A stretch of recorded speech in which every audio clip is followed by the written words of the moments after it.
آدم علیہ السلام کو اللہ رب العالمین نے جسم خاکی کے اندر جب ڈھال دیا، روح پھونکنے کی باری آئی، روح پھونکی گئی، جب آنکھ کھولی تو عرش معلی پر نظر پڑی، عرش معلی پر ایک کلمہ لکھا ہوا تھا، لا الہ الا اللہ محمد الرسول اللہ۔ اللہ کے حضور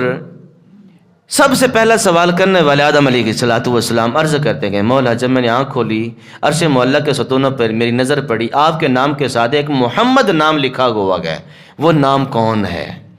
وہ نام رکھنے والی ہستی کون ہے؟ وہ کون سی شخصیت ہے؟ تعریف و ثنا ہو سکتی تھی، لیکن اللہ رب العالمین نے یہ باتیں نہیں کی، ایک جملہ بولا، ایک بات بتائی۔ اللہ رب العالمین نے حضرت آدم کو، رب فرماتا ہے لولا لما خلقتک، اور کچھ نہیں کہا، لولا لما خلقتک، اے آدم اگر یہ نہ ہوتے تو تو بھی نہ ہوتا،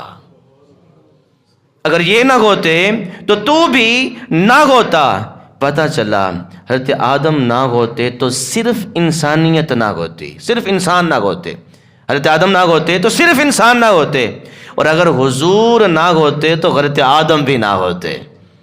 حضرت آدم نہ ہوتے تو کل کائنات نہ ہوتی۔ تو میرے اعلیٰ حضرت اپنے عشق کا اظہار کرتے ہوئے ارشاد فرماتے گئے، لکھتے گئے حضور کی شان میں، وہ جو نہ تھے تو کچھ نہ تھا، وہ جو نہ ہو تو کچھ نہ ہو، وہ جو نہ تھے تو کچھ نہ تھا، وہ جو نہ ہو تو کچھ نہ ہو،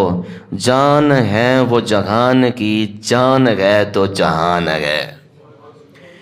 مقصد کہ اللہ رب العالمین نے حضور کی خاطر کل کائنات کو بنا دیا،